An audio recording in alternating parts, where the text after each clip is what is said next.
Então, eu sou o Luiz Felipe, né? Sou professor daqui da psicologia da graduação e também sou professor do programa de pós-graduação em psicologia cognitiva, começando agora. Eu acho que, além das questões do bolsonarismo avançando, outras questões pessoais me fizeram também colher, né? E aí eu saí da pós, eu saí.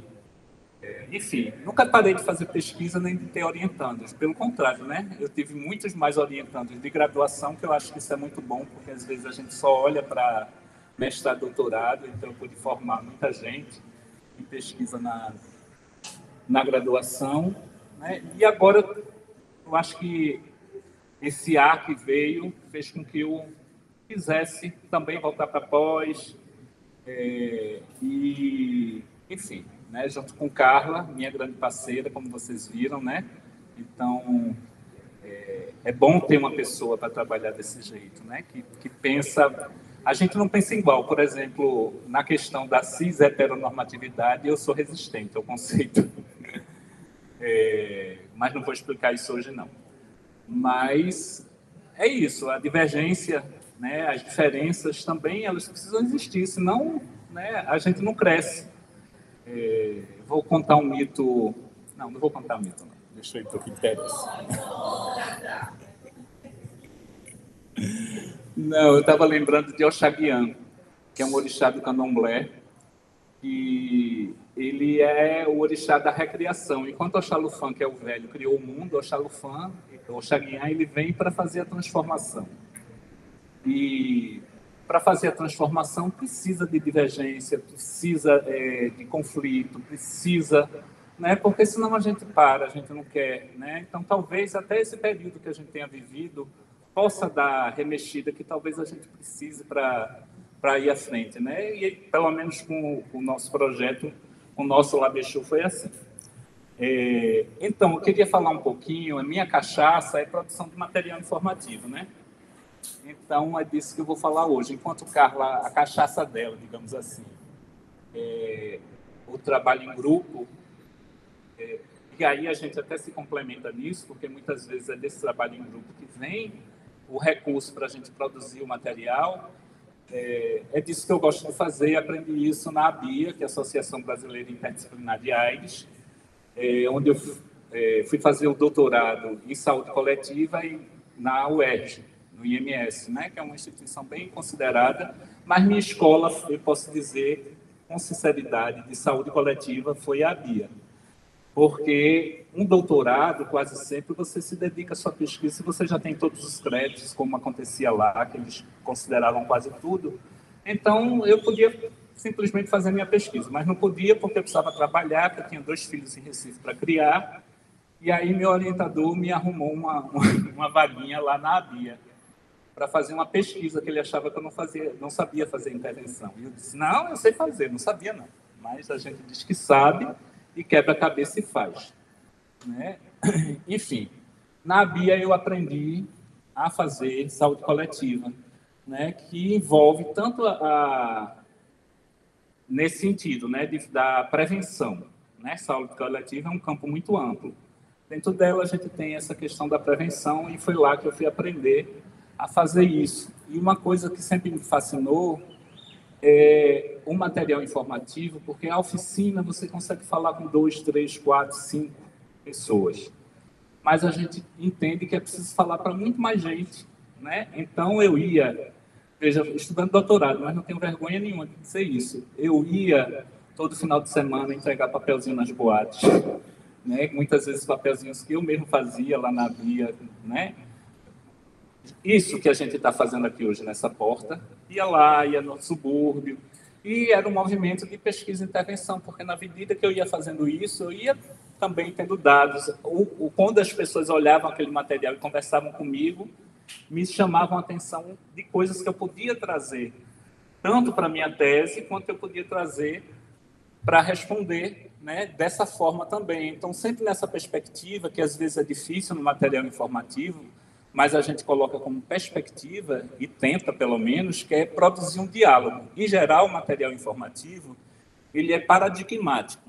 ele diz o que as pessoas precisam fazer. Eles dizem, use camisinha, teste-se, né? Mas ele não convida a pessoa ao diálogo. Então, o desafio que a gente tinha, desde aquele momento, em 2000, era produzir um material que pudesse dialogar, né? E aí, Carla já lembrou de Paulo Freire, né? E não é à toa que ele aparece lá na nossa página, né? Na página de Alice B, porque ele entra em diálogo com ela em determinado momento do site, o Paulo Freire aqui do Laguinho, né? Então, a gente situa o Laguinho, mas, na verdade, a gente queria trazer ele para dentro do...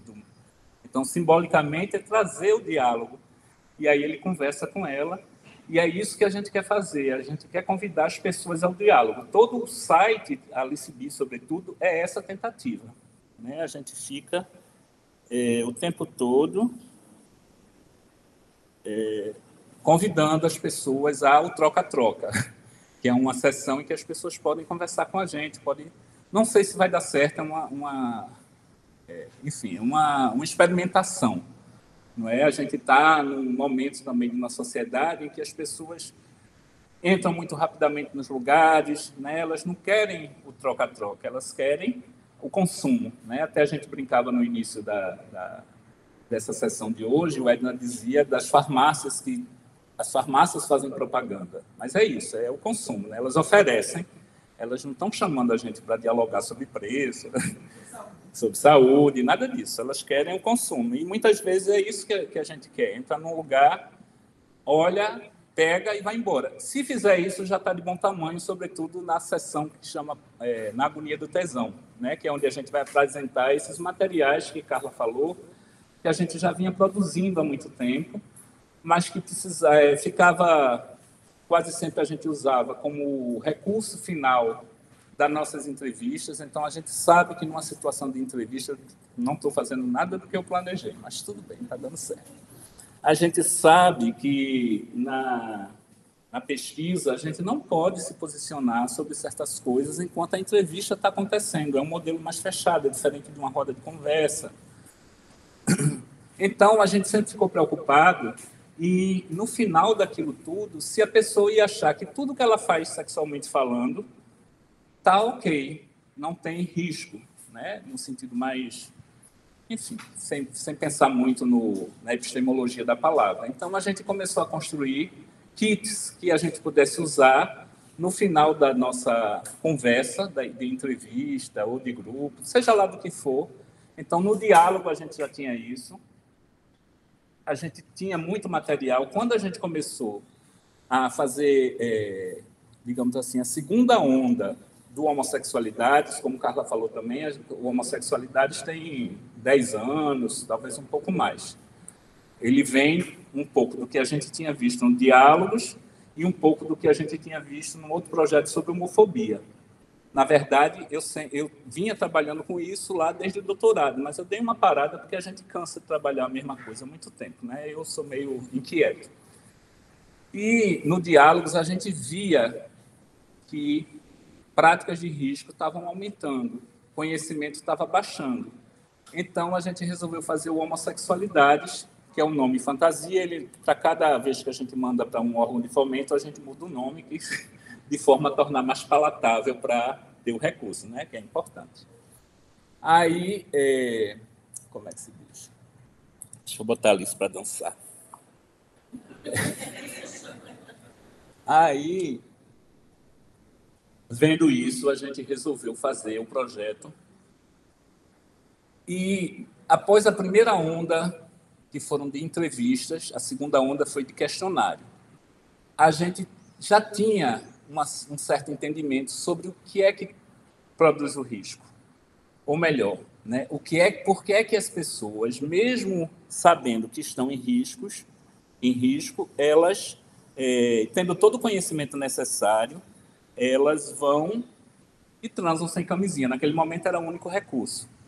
Aí a gente viu que tinha a ver com a afetividade. Então, é mais fácil transar com alguém se é namorado, se é amigo, se é conhecido, e é mais difícil transar sem camisinha se é um estranho, né? Desafia até a lógica do senso comum. Em geral, isso aqui não é assim, mas na prática, pelas cenas que a gente recolheu.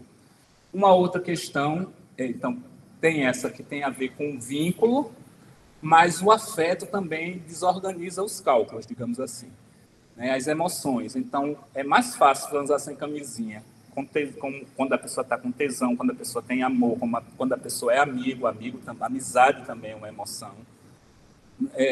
E vamos entrar também no rol das emoções, das cenas de sexo inseguro, como a gente diz, ou do drama do sexo desprotegido, a carência, o medo, a aflição. Então, tudo isso vai regular as práticas. Além disso, a gente via também que a estilização é super importante, inclusive, para gerar emoção e vínculo. Então, uma pessoa muito magra, a gente ainda tem no imaginário popular a ideia de Cazuza, mesmo quem nunca ouviu falar de Cazuza, mas um homem muito magro é aquele com quem eu tenho que usar camisinha, porque ele pode ter o HIV. A beleza, então, se eu vejo uma pessoa que é malhado, é belo, é o boy padrão, né, das cenas hoje do Vale das Ninfas, né? Então, aquela pessoa é saudável, ela não tem nada. Então, a gente recupera da história da AIDS o Magic Johnson, né? Que é aquela pessoa que tinha aparência saudável, mas vivia com HIV. E aí, quando a gente se depara o pós-transa, vem o medo. Não, ele pode ser bonitão e tudo, mas ele pode ter HIV. Então, o que a gente via também é que quase sempre a testagem vai ocorrer no final do processo e ela não está vinculada, por exemplo, à negociação. Tem na literatura internacional, falar de farmácia, agora eu quero entrar nas farmácias, vai falar dessa negociação que é importante de fazer, né, de trazer o casal, trazer essa coisa para a cena do casal, da possibilidade de pular cerca, enfim, né, e da necessidade de uma testagem antes de tirar a camisinha, porque, veja, a gente pede da homossexualidade aquilo que a heterossexualidade não vai fazer, por exemplo. Não é? Até porque, senão, deixa de ter menino e menina no mundo, não é? E a gente também não pede isso de uma testagem prévia, embora seria importante pedir, né, antes de tirar a camisinha. Mas o que a gente vê nas nossas histórias é que, assim, 6 meses é o tempo máximo que uma pessoa mantém sexo com camisinha e quase sempre sem segurança negociada. Que é essa coisa de ter a conversa, os dois se testarem e tirar conjuntamente, sabendo que tem possibilidade, sim, de pular cerca, do escambau.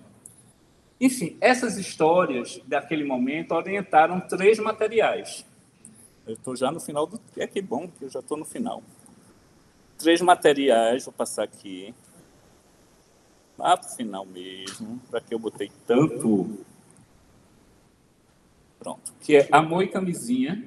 Então, é a cena justamente do casal que está lá e o cara, de repente, quer transar sem camisinha. E o outro diz não. Né? Eu te amo, gosto muito, mas a gente vai ter que ter essa conversa agora. Então, o cara fica morgado, né? Aí aparece a cena. E aí é importante trazer o nu, é importante trazer a pessoa, porque tem o quarto elemento que eu não falei, que media, tá vendo, professor, doutor, nem sempre fala certo, não. Media as relações. Não, eu já entrei nela, né? Que eu falei do corpo saudável, corpo magro, mas também as estilizações de raça,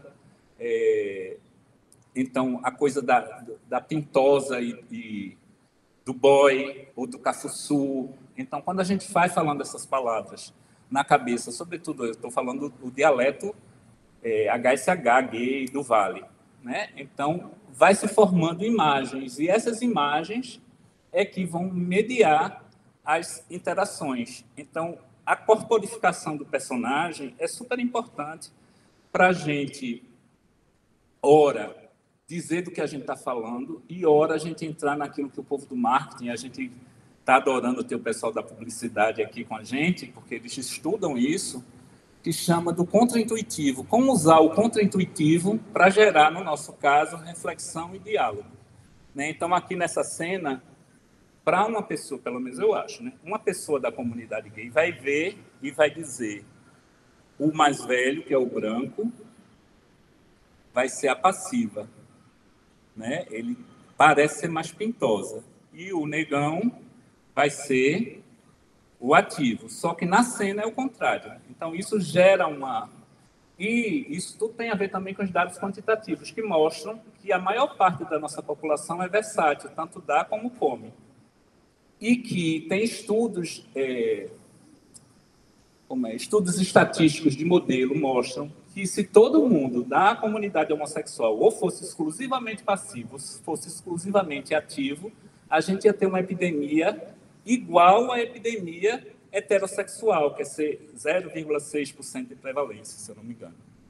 Né? Então, é importante a gente estar trazendo essas questões de atividade, passividade, que depois vão também poder trazer questões que têm a ver com outras formas mais contemporâneas e mais que surgem da própria comunidade de lidar com essas questões de HIV, que é o sobreposicionamento. Então, é mais difícil, é mais fácil pegar o HIV quando se é passivo, é mais difícil quando se é ativo. Então, tem pessoas que usam isso, que elas vão, leem a ciência e usam isso na mediação de suas práticas, embora a saúde pública nunca quis admitir isso como uma possibilidade, mas no manual de 2017 está lá. Inclusive, eu mandei um artigo dizendo que as práticas soro-adaptativas fazem parte do cardápio da prevenção combinada. E aí o parecerista disse que não. Aí eu peguei o texto e mandei para ele, tome. Né? E fazem parte. Agora, o profissional não quer, muitas vezes, trazer esse conhecimento que vem da reinvenção da própria comunidade para os materiais. Pois bem, então a gente vai nos materiais contando essa história, a segunda história, que é a terceira história, é porque para tapar o sexo eu peguei e mudei a história de lugar, para poder, sei lá, se vinha criança, né? Aí, amigos que transam, traz justamente a história do rapaz que dois amigos saem para a balada, beijam na boca, mas não transam. Chegam em casa, o tesão está a 1000 e eles transam, porque o relato que a gente tem é que os amigos conhecem a rede da pessoa, enfim, gera uma confiança que faz uma disponibilidade para o sexo inseguro. E aí, um se infecta com o outro. Né? A gente vai poder falar da PEP, que já estava há muito tempo sendo disponibilizada, mas na pesquisa da gente, só 4 pessoas de 380 tinham feito uso. Né? Nas outras ondas de pesquisa, esse número foi aumentando, né? À medida também que ela foi mais divulgada. A gente não pode querer que as pessoas usem aquilo que elas não sabem. Né? Então, também a importância do material é também divulgar, né, o conhecimento. Então, vem o Fernando e o Urso, que eu tinha falado antes, que é um material que vai tratar, de novo, da PEP, só que ele transa sem camisinha, não sei o quê, na agonia do tesão, mas alguém diz que existe a PEP, ele vai no serviço, ele faz, ele não tem nada no 30 dias depois, porque também tem uma incompreensão sobre o lugar do teste nessa história toda. O teste é importante, mas o teste ele funciona muito mais como uma prevenção coletiva do que como um individual, no modo como eles fazem, que é esperar 30 dias para se testar se a gente tem a PEP que pode evitar. Né? Mas quando você vai perguntar para as pessoas, o lugar em que a PEP aparece é sempre 30 dias depois. Então, ela não funciona mais como reparação, usando da ideia de drama, né? Que vem de Victor Turner. Aí, os materiais novos... Cadê? Não vou usar essa coisa mais, não. Já me perdi todo. Os materiais novos que são casal diferente, que é para tratar da novidade também, que não é novidade, a gente tinha há tempo que trabalha com a ideia da prevenção positiva ou da prevenção, do tratamento como prevenção, mas as evidências ficaram mais fortes de que uma pessoa soropositiva, medicada, com carga viral indetectável, ela não transmite. Então, a gente vai fazer uma cena em que um casal tá lá transando, eles são diferentes, né, por isso que casal diferente, e a camisinha se rompe e o soro positivo ele fica assim, transtornado, eles vão para o médico disse, não, você não está tomando seu remédio correto, então não tem problema, né? Não precisa. E, por fim, a gente vem no on-PrEP, né? A grande novidade da prevenção, que, de fato, vai fazer diferença nesse contexto que a gente tem atual, porque realmente tem uma baixa, a gente não tem os dados quantos mais recentes, mas tem uma baixa no uso da camisinha. O uso irregular é muito alto, sobretudo nessas situações em que as pessoas passam a ser namorados. Então, a PrEP ela vem como um recurso super importante, mas ela é pouco conhecida e começou a ser mais divulgada e ampliada recentemente, embora desde 2017 a gente já tenha a possibilidade de recorrer a ela. Mas tem uma coisa que que a gente precisa pensar de verdade, que é assim, a gente, quando inventou a TARV, né, que é a terapia antirretroviral, foi uma dificuldade fazer com que as pessoas, fazer com que é uma palavra feia, né, mas convidar as pessoas a um uso regular. E a gente viu que isso tinha a ver com família, então ter aquele remedinho dentro de casa é um problema.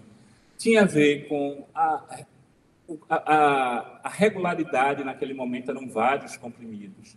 Tinha a ver com, enfim, uma série de questões que tem a ver com a vinculação da pessoa ao serviço de saúde. Homens têm dificuldade de se ligar a serviço de saúde.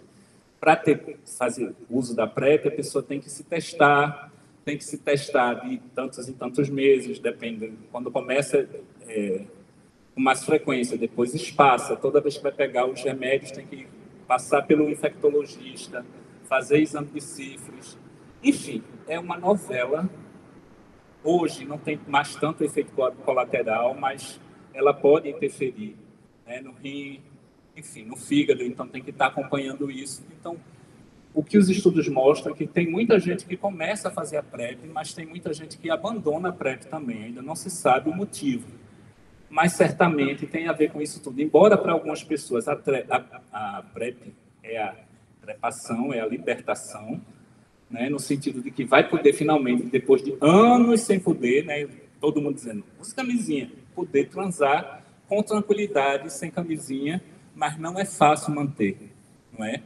E, além de tudo, tem gonorreia, sífilis, né, uma série de DSTs que são tratáveis. Então, pode ser que isso também seja um elemento que faça com que as pessoas deixem de usar, né, voltem para a camisinha.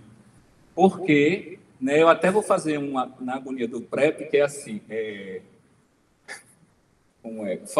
contando um surto de gonorreia na sauna. Né? Então, porque nas saunas todos são amigos ou se conhecem. Então, eu vou criar um surto de gonorreia na sauna, né, para a gente justamente poder refletir sobre. Né? Na agonia do tesão, surto de gonorreia na sauna. Né? Porque é isso, assim, eu acho realmente que é uma coisa muito importante hoje. A PrEP ela vai trazer, talvez, por isso que o ministro, o secretário, disse que a gente vai conseguir alcançar a meta. Né? Porque se a gente realmente tem um número maior de pessoas aderindo à PrEP e as outras sendo tratadas, e as que querem continuando com a camisinha, enfim, a gente consegue realmente... talvez se não baixar, mas controlar. Agora, é muito bonito ter isso, tudo para ofertar e a gente perder tudo aquilo que a gente construiu na resposta à AIDS da década de 90, de 2000, que são justamente isso que Carlinha trouxe para a gente. as tecnologias de intervenção, as tecnologias sociais que não são vistas assim. Os grupos,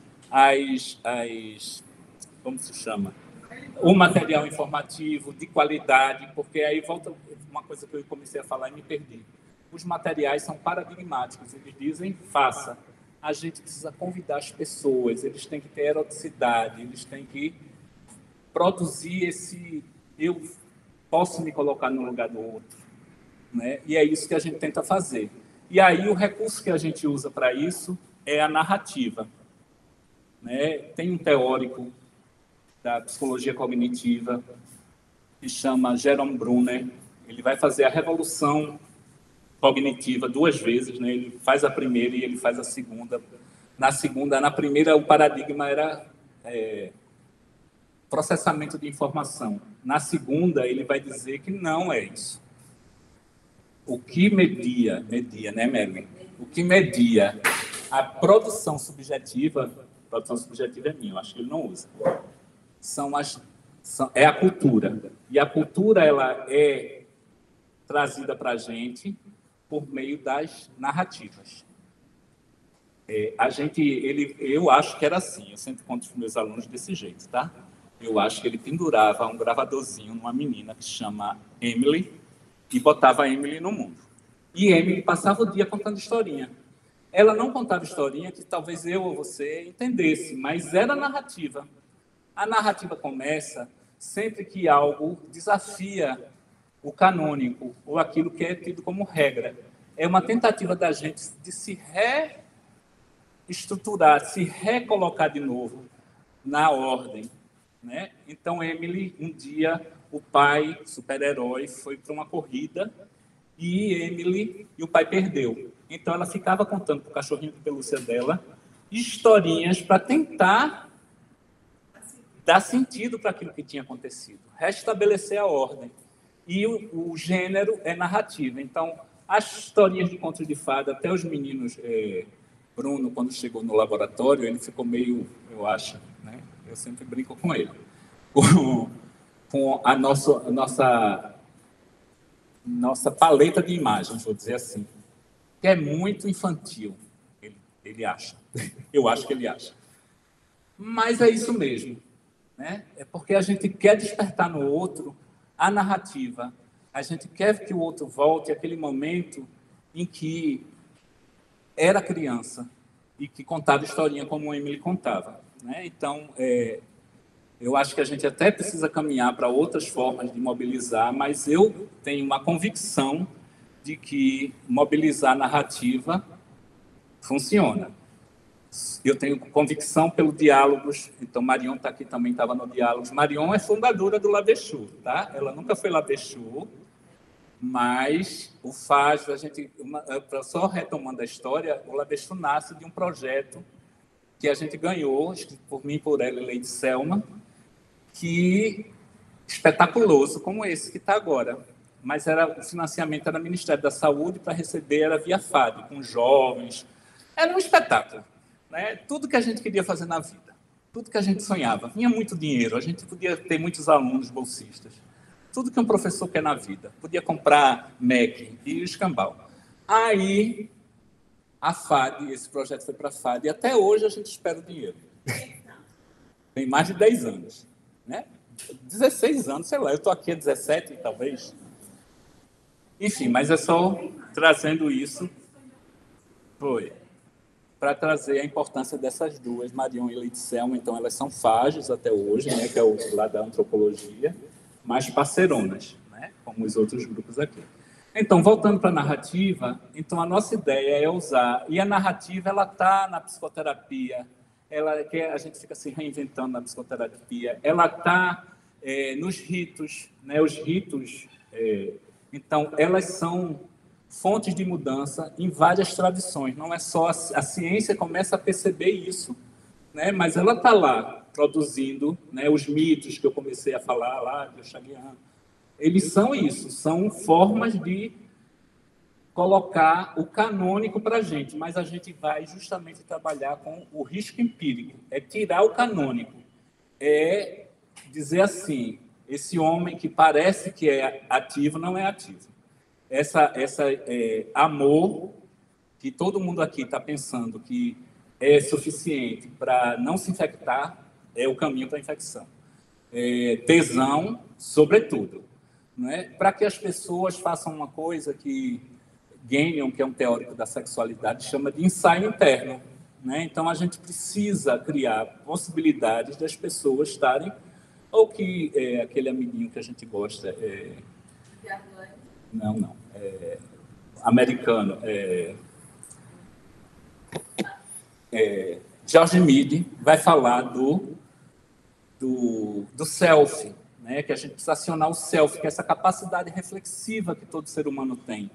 A gente vive no automático, que é o canônico, né? Então, a gente faz sexo no automático. Então, a pós-pornografia da gente vai tirar as pessoas do automático e tentar fazer elas começarem a refletir. Claro que eu não vou ser Deus, né? É um processo, né? O nosso material não pretende ser a última Coca-Cola do deserto, mas pretende contribuir, inclusive oferecendo como uma possibilidade para os serviços, uma possibilidade. E a ideia, veja, a gente começou como diz Carla, é uma pesquisa e intervenção ativa, pesquisa que a gente vai numa roda no carrossel e nunca para. Então, a ideia é que agora a gente faça um formuláriozinho e que a gente bote no site para que a gente possa ver a efetividade desse material. As pessoas possam... Primeiro eu pensei naquele negócio, grupo controle, não sei o quê, né? Ensaio clínico, mas eu digo, deixa isso para depois. O negócio já está na roda, já está na rua, porque eu ia pegar materiais que fossem mais paradigmáticos e materiais que fossem narrativos, que a gente produz os dois, porque a gente precisa também dizer às pessoas o certo e o errado das coisas, e comparar. Mas está tudo junto num site. Então, a gente vai fazer um projetinho, talvez você possa se encaixar nesse projetinho, meu bem, que você ela é uma aspirante, ela é texuana. Toda vez que eu chego no laboratório, ela está lá com os amigos. Eu já convidei, eu digo, venha, fique mais, fique para a reunião. Né? Então, a gente já fez um acerto hoje, né? Mas pode ser justamente esse caminho. Já está lá, tem a outra que eu não vou dizer como eu chamo ela, porque aquelas questões, Raíssa, que eu quero agradecer, inclusive, aproveitar a equipe, né? Eu acho que sem a nossa equipe a gente não seria nada. Tem os dois da comunicação, mas tem os muitos do PIBIC, os muitos que se aproximam. Tem Rodrigo que quer fazer uma cartilha, cartilha gamificada no final do projeto para a gente, que é da computação, né? Então, voltando, eu fujo muito, né? Mas é isso. A nossa ideia é trabalhar a narrativa, né, como um recurso para produzir. Agora, claro, por isso que eu disse que a Carla me adiantou muito. Eu tinha colocado aqui que a gente trabalha com princípios. Eu já falei disso tudo, mas queria falar, só retomar um pouquinho os princípios que ela fala, que é a dialogicidade, e claro que a gente vai trabalhar também. Pronto, aqui justamente é a cena de Paulo Freire conversando com a Alice. Né? O nosso compromisso é, sim, com o combate à opressão, é o respeito à dignidade humana, é a dialogicidade, no sentido que eu não vou, como técnico, dizer o que é melhor para você, mas eu vou convidar você à conversa, ao diálogo. Eu lhe vejo como igual, como par, e dali a ideia é que se chegue em outro lugar. E compromisso com a ciência. O que a gente está informando aqui é embasado, né, nas nossas pesquisas. Ave Maria. Peraí. Que tem a ver com isso aqui. Né? Então, a gente tem esses textos. Eu queria botar o GIF, que me deu um trabalho para fazer, eu tinha que mostrar ele aqui. Ele está lá no site. Então, a gente tem... Então, boa parte dos materiais vem do Drama do Sexo Desprotegido, que está publicado numa revista lá do clã da UERJ. E Couro no Couro está em debate. Né? Tudo isso vocês acham no site de Alice e no outro site também. do Labechou. Então, são materiais que justamente vão mostrar quantitativamente e qualitativamente, vão justificar a nossa forma de atuar. Não é? Em Couro no Couro, a gente justamente vai trabalhar a eroticidade que vai aparecer nas práticas sexuais. Né? Quase sempre os materiais têm uma lógica heterossexual. Né? Nunca vi um material de AIDS tratar de cunete, né? Sexo oral, nunca vi. Claro que não pega AIDS, mas pega gonorreia.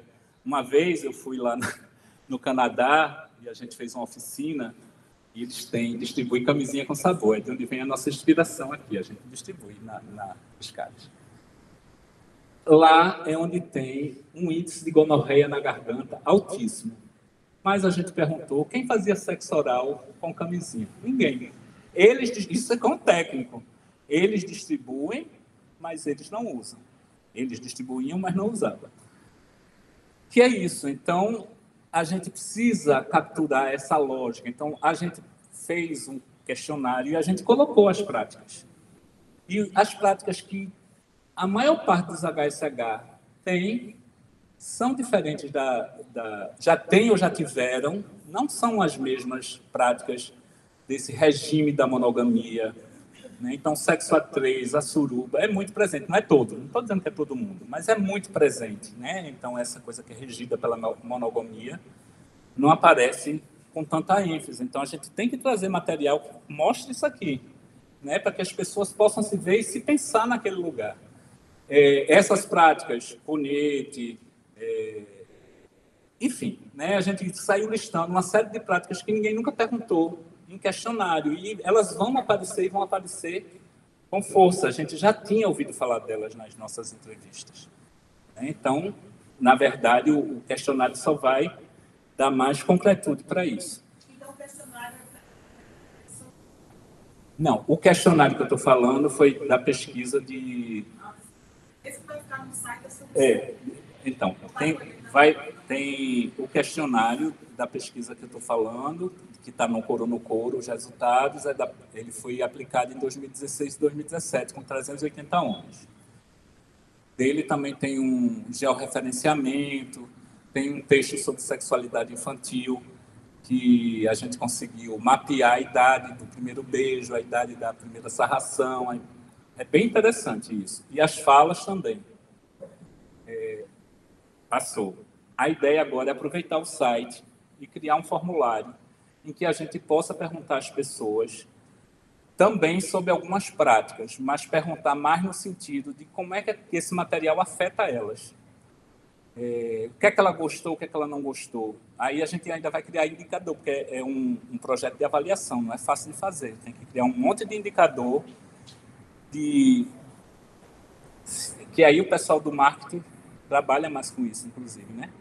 Para que a gente possa, então, ver... minha questão sempre com as questões desse tipo de coisa, o Diálogos, ele captou, né, que aquelas intervenções que a gente fez em Gaibu e em Camela, elas funcionaram. E é interessante porque a gente não tinha espaço nos nossos materiais para falar de mordida de inseto, de uso de talher, e isso caiu, o conhecimento do primeiro questionário para o segundo é muito interessante, porque ele cai. Então, as pessoas estavam precisando de informação, elas tiveram, mas aquilo que a gente não trabalhou, caiu. E é interessante que essas são questões que talvez para a prevenção não sejam tão importantes, mas para a atenção, para a desestigmatização do soro positivo, é super importante. E o pilar da nossa resposta brasileira, exemplar das décadas que eu falei, foi juntar as duas coisas. É nunca trabalhar dissociado. Né? Então, a gente tem que desestigmatizar as pessoas vivendo e tinha que trabalhar na prevenção.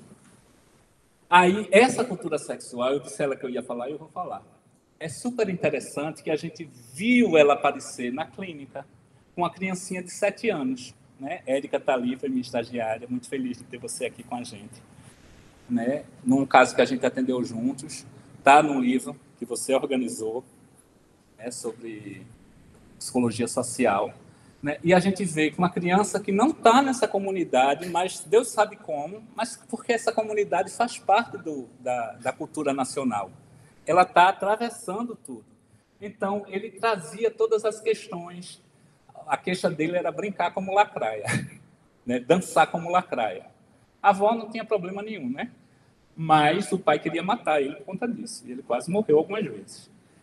E todo o processo era um processo da bandeira. Como é que eu faço? Dou bandeira, não dou bandeira. Ele trazia as bandeirinhas e fazia. A Érica dava a bandeira dela, ele dava. Era muito bonitinho.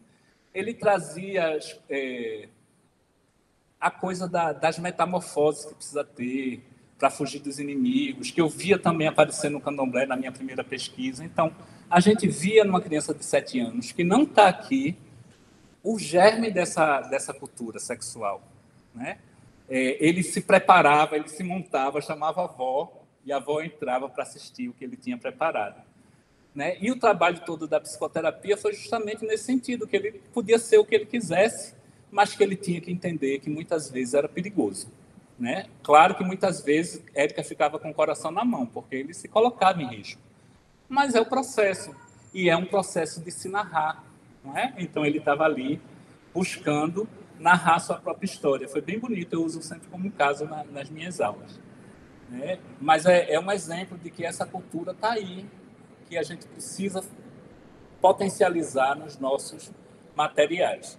Eu acho que eu já consegui falar o que eu queria, né? Na verdade, vocês vão poder entender mais disso na prática, olhando lá o nosso material. Carla já explicou muito bem o que é pós-pornografia, o uso da arte. Queria só mencionar, né, eu vou chorar já, porque eu vou mencionar isso, aí eu falando eu não choro, né, que foi meu marido que fez a arte, né? Então, pena que ele não pôde vir. Não a arte dos materiais, mas a Alice nasceu de um trisal. Eu, ele e Carla. Pode ver que ele tem um sinalzinho. Ela tem um sinalzinho de Carla. Tem gente que olha para ela, acha parecida comigo. Ele até diz, ela é você. ela sou eu, porque quem dá vida a ela nas falas, eu até não consigo falar com ela como ela no cotidiano, mas, né, eu escutei tanto Alices na vida que eu consigo dar vida a ela no site. Então, queria agradecer a ele também por ter participado voluntariamente, né, porque ele não podia receber para fazer o trabalho. E, enfim, mas ele conseguiu, talvez por estar comigo no campo, nos lugares, vendo as cenas, né? Então, ele conseguia traduzir, ele me conhece, ele conseguia muito facilmente botar no desenho o que eu queria, né, trazer com isso, porque ele também vive na comunidade.